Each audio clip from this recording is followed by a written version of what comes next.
Hey, g'day. Welcome to part 5 of the Great Northern Rock Hunt from last year, starting at Meekatharra. This is all of us having lunch. Thanks for tuning into my YouTube channel. I make videos on all things rock related, from finding, cutting and polishing, even a few helpful hints along the way. If you haven't already subscribed, please consider doing so. It doesn't cost anything, it's free to subscribe, and it will help me build my channel. First stop was near the airport, where we went looking for opalite, or common opal. Some of it was this beautiful caramel colour in bands, quite uncommon. Well, I haven't seen much of it before. Can't wait to cut and polish some of that.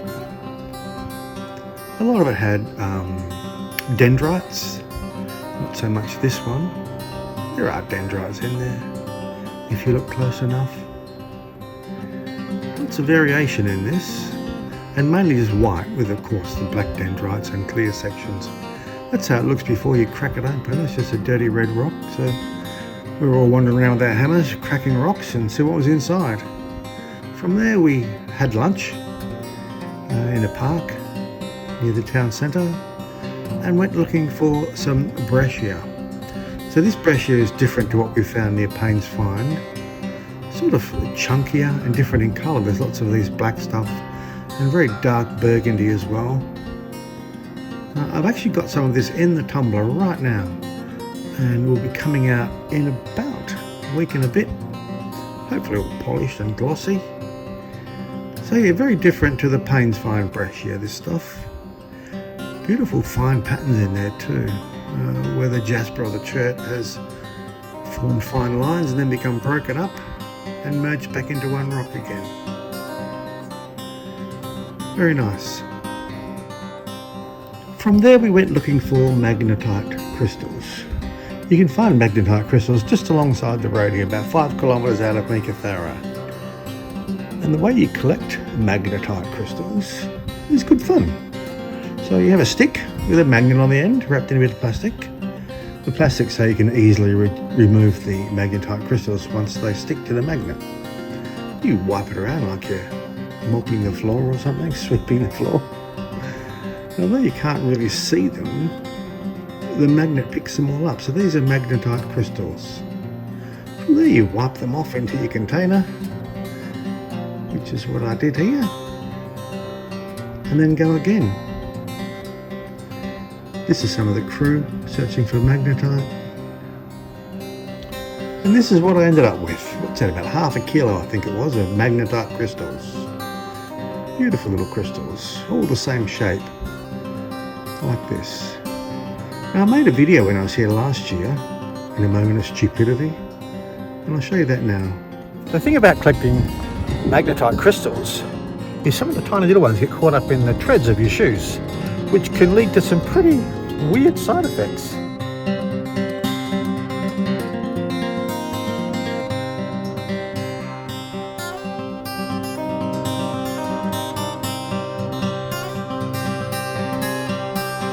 That guy has issues.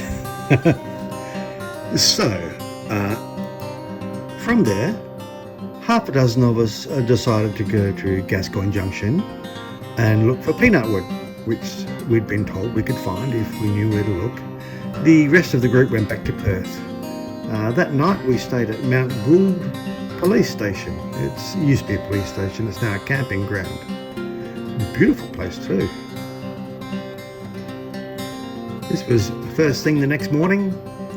Now, with my setup, I have a mattress in the back and everything inside the car. So if I'm going to take off in the morning, all I do is I close the car up and I drive off. But most of the others in the group had caravans, which meant a lot of packing up and putting things away before we hit the road. So it always left me with an hour or two before we got going to just wander around and check out the scenery. And nice scenery it was too. So this is Mount Gould. I think that actually is Mount Gould in the background there. I'm assuming it is. Beautiful waterway here right next to the camping ground. Birds chirping, although you can't hear them. Just a beautiful place. Here's the rest of the crew. discussing what we're going to be doing that day, which is heading towards Gascoyne Junction. So Mount Gould is not quite halfway between Meekatharra and Gascoyne Junction. It's a nice stop off if you're doing that drive. Alright, so we packed up and hit the road for Gascoyne Junction. This was a dried up river bed, I guess you call it, on the way.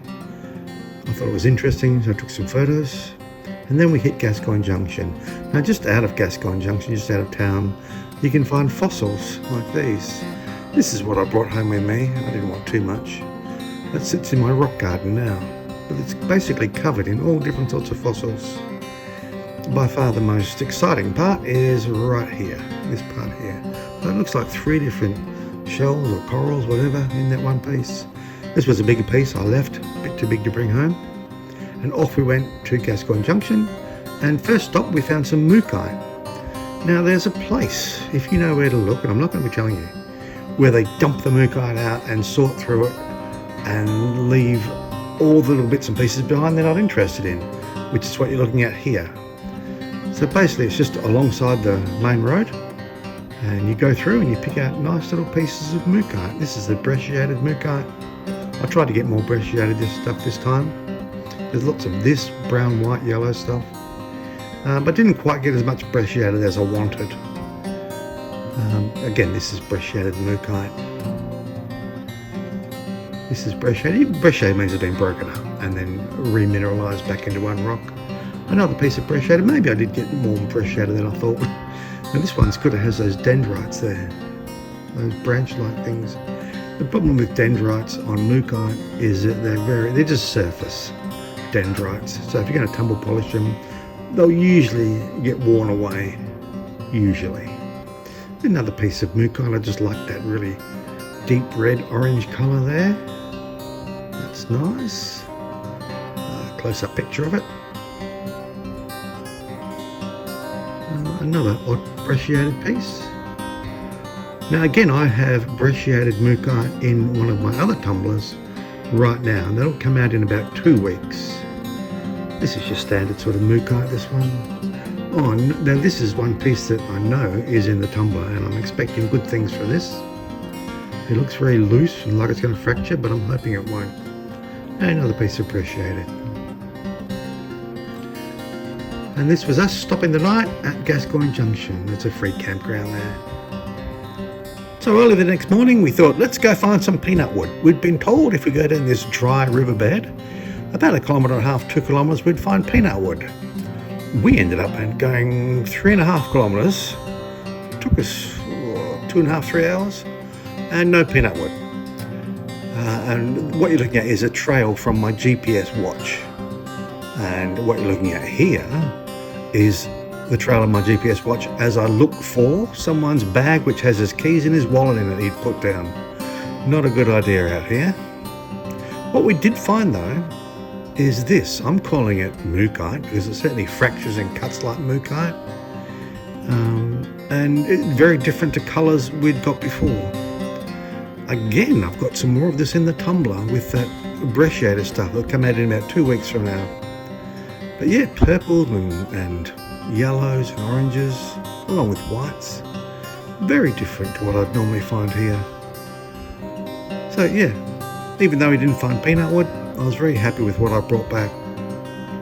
A bit too much as it turned out. I had 10 kilograms in a bucket and 10 kilograms in a backpack, and wow, that was quite a walk back in probably 40-degree heat. It was not fun. Plus the flies, swatting flies the whole time. I'll go better prepared if I go there again. I also found some Brecciated stuff down there, so Brecciated Mookaite again. And pieces like this, which I suspected might have been Brecciated. And sure enough, when I cut it up, it sure is. Again, that's in the tumbler now. You can tell this is more what we're looking for, Brecciated Mookaite. So yeah, happy enough to find them. And now, one surprise. This rock here. So this is Brecciated Mookaite. You can see here the Brecciated lines. They're slightly Brecciated, but the highlight is this big seam of peanut wood running through the middle. And what happened is there was a rock, just a rock of Brecciated looking Mookaite. I'm trying to turn this over and show you. That's what it looked like. I whacked it with a sledgehammer and straight down the middle it split, and there was that peanut wood seam running through it. So I went halves with the guy who had the sledgehammer. Very happy with that. So that's it, the end of the Great Northern Rock Hunt 2024. I hope you enjoyed this video, and if you have and haven't already subscribed, please consider doing so, and tell your friends, any rock loving friends you've got as well. Trying to get this YouTube channel off the ground is turning out to be a lot of hard work, so I appreciate any support I can get. Thanks, see you next time.